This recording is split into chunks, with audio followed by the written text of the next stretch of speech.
Fala comigo, pessoal. Hoje vamos falar sobre um tema bem bacana, né? A ascensão da China. E será que é o último suspiro do Império Americano? Será que os Estados Unidos vão perder o topo de maior economia do mundo? Já falei várias vezes sobre isso aqui no canal, já trouxe gente que defende os Estados Unidos e que mostra que a China vai ter problema nas próximas décadas. Agora eu quero trazer uma ideia contrária. Eu acho legal a gente ter essas discussões que a gente aprende bastante. Vou trazer uma pessoa que pensa que a China vai ser, ou que a China já é, a maior economia do planeta e acha legal o modelo chinês. E eu quero que vocês acompanhem comigo e deixem aqui também nos comentários a opinião de vocês. Vamos escutá-lo, tá? Participação dele lá no Market Maker, já trouxe algumas reações aqui no Wall Street Reage. Desse cara aqui, quem vocês acham que é? Bom, vocês já viram na thumb, vocês já sabem quem é. Vamos lá, vamos escutar um pouquinho do que ele tem para falar. A China não é imperialista. Inclusive na agenda econômica. Você não vê ela em cooperação econômica exigindo contrapartida de ninguém. Ao contrário do que os Estados Unidos e o bloco capitalista fez. Né? Quando vai ajudar o Brasil via FMI, via Banco Mundial, tem ajuda, mas tem uma contrapartida. Você tem que adotar a minha agenda aqui. Né? O Kuburi, ele é muito a favor da China e ele acha que os Estados Unidos são imperialistas e tudo mais. O que ele tá falando aqui, ó, é que basicamente, a China não quer nada em contrapartida. A gente não sabe que é muito, a gente sabe que não é bem assim, né? De pegar os contratos que a China tem feito aí com alguns países, por exemplo, Sri Lanka, quase 100 anos de contrato, tomando o porto dos caras lá porque eles não conseguiram pagar, enfim, lá a nova Rota da Seda. Vamos continuar ouvindo. Você não vê a China impondo a agenda dela para ninguém. Ah, não. Então a China começou uma reforma de toda a sua economia, o que hoje as pessoas falam que é o capitalismo de Estado, eu discordo, eu acho que é um socialismo de mercado. Tá? Porque o que define a diferença de capitalismo e socialismo é você ter a propriedade dos meios de produção. Né? Então, se a iniciativa privada tem os meios de produção, você pode considerar que é capitalista. Os meios de produção na China são controlados pelo Estado, é do Estado. Existe iniciativa privada? Existe. Mas a China criou grandes conglomerados empresariais estatais nos pontos estratégicos da economia chinesa em que eles comandam a economia. Alibaba, tem lá a BYD, enfim, existem subsídios, mas não são empresas estatais, não. O sistema financeiro na China é público, é estatal. Né? Então eles têm uma soberania monetária. É um país que é um modelo novo. Tem um livro muito bom do professor Lee Jabbour, que chama Socialismo do Século XXI, China, o Socialismo do Século XXI. É um livro muito bom, muito denso, ele tem metade conceitual, acabou teórico, né?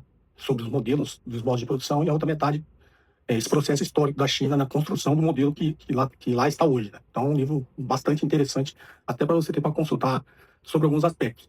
Então a China, nesse período todo, de forma discreta, como são os asiáticos, né?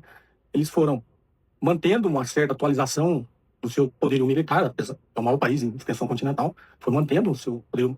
Tipo assim, eu não quero invadir ninguém, mas eu também preciso ter uma potência para não ser invadido. Então ele manteve um investimento militar dentro das capacidades econômicas da China a ponto de não me invada, mas eu também não sou ameaça para ninguém, não tenho. E ao longo desses 40 anos, a China foi reformando a sua economia e se tornando uma potência militar.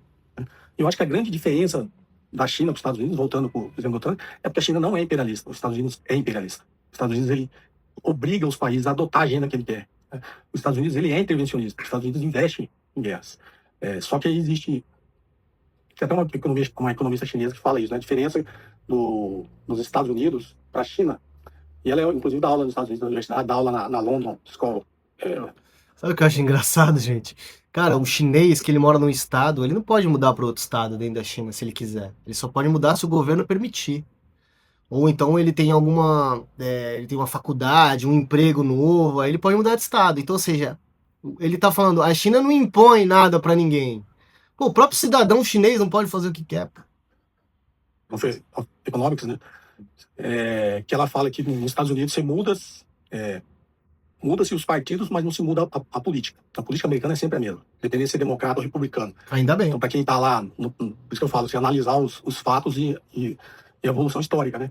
Para quem está no calor da paixão, acha que os democratas são contra a coisa, nós estamos brigando entre eles, mas a política americana, principalmente com o mundo, é sempre a mesma. Os Estados Unidos, ela é até mais imperialista foi com os democratas. Eu falei ainda bem, mas, cara, a gente pode ver o que aconteceu no governo Joe Biden, né? A abertura de pernas que foi. Assim, esquisito alguns comentários, mas vamos lá, vamos continuar. Do que com os republicanos, né? E a China, ela fala que é o inverso, né? Lá muda-se os governos, mas não se muda a política, né? Não se muda o partido. O partido é o mesmo, os governos. A política muda, mas o partido é o mesmo. A política muda? A grande diferença é essa. Agora, o Trump, ele veio, digamos assim, naquele vídeo que eu gosto de chamar a atenção, toda esse jeito bufão, essa bravata dele, para mim é muito mais um sinal de fraqueza do que de força. E se você é uma pessoa forte, eu não preciso chegar aqui na mesa e sair batendo se eu tenho convicção que a minha posição é forte. Eu não preciso fazer isso. E o que os Estados Unidos está fazendo é isso, o que, principalmente com o Trump, né? Está fazendo é isso. Né? Eu acho que é como se fosse aquele último suspiro. Eu preciso mostrar força agora porque eu sou fraco. Para quem analisa geopolítica, geoeconomia mundial, o Estado que analisa a geopolítica mundial, algumas das pessoas que analisam estão falando algumas outras coisas sobre isso, mas se a gente parar para pensar como o governo Biden foi permissivo em alguns aspectos geopolíticos, a casa ela tá tendo que ser reorganizada. Não estou falando que eu concordo com o que Donald Trump está fazendo, só estou falando o que está acontecendo. A China já passou os Estados Unidos em paridade no poder de compra. Quando você olha o dólar, não.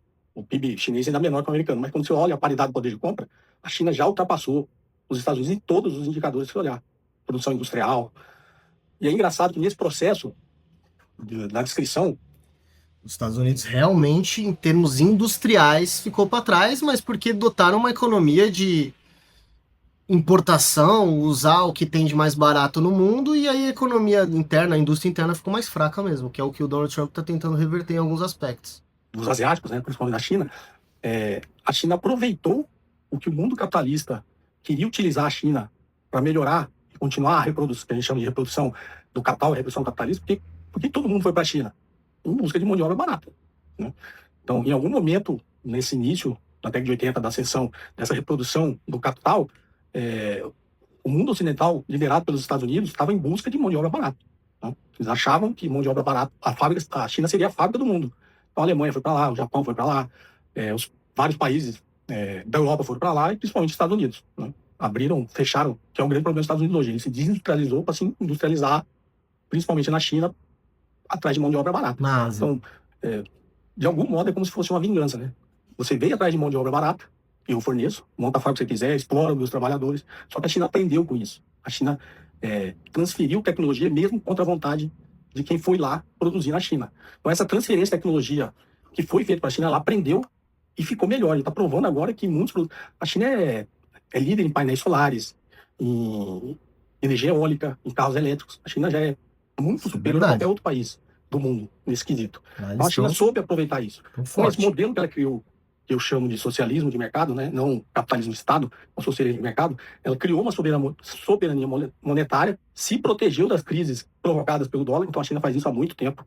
Essa preocupação do Trump, vai adotar... A China já está fazendo isso há muito tempo. Ela tem uma soberania monetária, o sistema dela é estatal. Ela protege a sua moeda, criou reservas cambiais suficientes para se proteger das oscilações do dólar. Ela mantém as... Reservas cambiais em qual moeda, Cobori? Sua taxa de câmbio competitiva para exportar para o mundo inteiro, né? E esse negócio das moedas... Pessoal, a China, ela imprime dinheiro a rodo, imprimiu dinheiro a rodo, desvalorizou sua moeda para poder fazer exportação, enfim. Mas isso tem consequência, tá? Isso terá consequências. E muitos estudiosos, muitos especialistas já estão apontando alguns problemas que isso vai ser... Que assim, tudo tem efeito colateral, né? O BRICS, ela já faz isso bilateralmente com vários países. Inclusive, já propôs fazer isso com o Brasil. Se eu tenho um balanço comercial, eu, China, você, Brasil, e a gente troca produtos, por que não fazer uma espécie de encontro de contas? Né? Você está superavitário? Por que não faz? Né? Ano que vem eu fiquei superavitário, a gente abate aqui, agora você fica com crédito. Não precisa usar o dólar para isso. Mas usa. Então, o dólar traz confiança. Esse sistema SWIFT, né, que é o sistema de compensações de transações internacionais que utiliza o dólar, inclusive foi o sistema que eles proibiram a Rússia de entrar. Quando teve a guerra da Ucrânia, eu acho que a Rússia bypassou isso fazendo negócio direto com a China, sem usar o sistema SWIFT. Então, assim, os mecanismos que os Estados Unidos utilizam como força econômica para fazer sua geopolítica, já não está funcionando já há algum tempo. Né? Então, esse último suspiro que o Estados Unidos está dando verbalizando isso via Donald Trump, para mim, é um sinal de que eles realmente já acusaram o golpe e estão em franca decadência. Agora, o que me parece irracional é o Trump sair ameaçando todo mundo, inclusive seus aliados.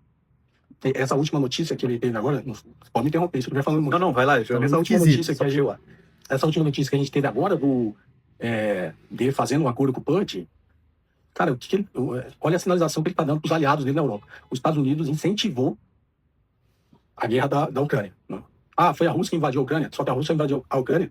Se você se remeter à crise dos mísseis de Cuba, Meu Deus, né, quando a União Soviética queria pôr míssil lá em Cuba, teve aquela crise quase saiu uma guerra. Os Estados Unidos iam invadir Cuba. esses caras. Exatamente o que a Rússia fez com a Ucrânia. Eles A arrumam Ucrânia, quando ela não desculpa fazia sempre pra parte da tudo. OTAN, estava num equilíbrio geopolítico ali normal. Quando os Estados Unidos começou a pressionar a Ucrânia para entrar para a OTAN e para a comunidade europeia, o PAN tinha A culpa é da Ucrânia que a Rússia invadiu a Ucrânia. Entendi, agora entendi. avisou diversas vezes para eles não fazer isso. Então, você vai colocar o cara aqui, meu vizinho, na minha fronteira, você vai colocar o cara na OTAN, encher de base militar. Nenhum superpotência vai deixar fazer isso. Você não deixaria, eu não deixaria. Né? Os Estados Unidos não deixou quando isso era para ser feito em Cuba. Então, quando incentivou a Ucrânia a entrar na OTAN, foi o que disparou a guerra da Rússia. E a Crimeia, que foi anexada em 2014 para que a Rússia tivesse acesso ao mar? Por ali. Efetivamente, falou, vou invadir a Ucrânia, então. Invadiu. Não estou aqui julgando um julgamento moral se está certo, se está errado. É aquilo que eu te falei, eu estou isento olhando a geopolítica. Quando ele fez isso, eles incentivaram a Europa a entrar nesse negócio. E a Europa foi a que mais sofreu com a guerra da Ucrânia. Quando a Rússia cortou o suprimento de gás, cortou um monte de coisa para a Europa, tipo aquele gasoduto, Nord Stream, né? Nord Stream. Prejudicou principalmente a Alemanha. A Alemanha hoje está em decadência por causa disso. Então você imagina, eu sou os Estados Unidos, sou seu aliado, vocês são a Europa. Ó, incentivo, faço mó, para a gente entrar no negócio. Aí todo mundo entrou. Agora que está vendo que fizeram todos os tipos de sanções contra a Rússia, nenhuma funcionou. A Rússia continua viva. E continua mais forte que a Ucrânia. Aí agora o Trump vai. A Rússia continua viva, mas a guerra continua. A Ucrânia consegue. Assim, ó, pensa comigo. A Ucrânia é um país pequeno, a Rússia é um país gigantesco, com tecnologia de guerra, tem bomba nuclear, e o caramba, os caras não conseguiram dominar a Ucrânia de vez. Aí a Rússia tá em pé, não fez diferença. Que doideira, cara. Tá propondo um acordo com o Putin, que na realidade a Rússia não vai perder nada. Ele vai ficar com os territórios que ela já tomou. Ele simplesmente vai encerrar a guerra. Não sei se você viu a notícia, o Trump prometendo que a Ucrânia não vai entrar na OTAN. Ou seja, aquele motivo que criou a guerra lá atrás, agora ele voltou atrás. Aí, obviamente, eles vão falar que foi um bom acordo, saiu perdendo. Mas quem você acha que saiu perdendo nessa guerra? A Europa. A Europa está em franca decadência já há muito tempo. E essa guerra da Rússia com a Ucrânia está jogando a Europa num buraco muito maior. Porque a Europa, para manter não fez o que os Estados Unidos fez, né? Essa revolução neoliberal lá não foi tão forte. Ela manteve um estado de bem-estar social. Só que a Europa colonizadora perdeu. A Inglaterra, não sei se estou dando um passo muito longe, né, para trás, mas a Europa, todos os problemas que a Europa teve decorrente da guerra foram causados por eles mesmos, que criaram uma dependência do gás russo, principalmente do gás russo, enorme, tá? Desativaram um monte de usina nuclear, falaram assim, eu vou usar o gás russo, e, porra, tinha país lá com 70%, 80% de percentual de importação de gás lá da Rússia. Aí secou lá, fechou o gasoduto, porra, deu ruim, porque a Europa precisa de gás para ficar quente. Então, assim, as coisas que são ditas, eu respeito muito esse cara, velho. Eu acho que quando a gente fala de finanças corporativas, de empresa, de valuation, ele é muito bom. Mas eu vejo que o pessoal ele se perde um pouco na ideologia.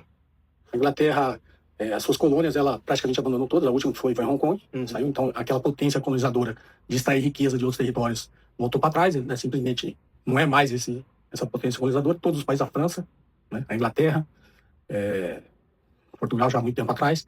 Então você vê que esses países deram passos para trás, perderam nessa corrida econômica para a China. Né? O Japão talvez hoje se arrependa que o Acordo de Plaza de 1985 ferrou com o Japão. Os Estados Unidos ferrou o Japão. Não sei se vocês lembram, na década de 80 existia um negócio que o Japão ia ultrapassar os Estados Unidos. Eu era bastante novo, mas eu lembro quando eles compraram o Rockefeller Center, né? Tinha aquele todo comprando os símbolos americanos, o Japão vai ultrapassar. O que os Estados Unidos fez? Fez um acordo em 1985, chamado Acordo de Plaza, que ele aumentou exatamente o que o Trump está fazendo agora. Aumentou as tarifas para os produtos japoneses e desvalorizou o câmbio do Japão. Obrigou o Japão a desvalorizar o câmbio.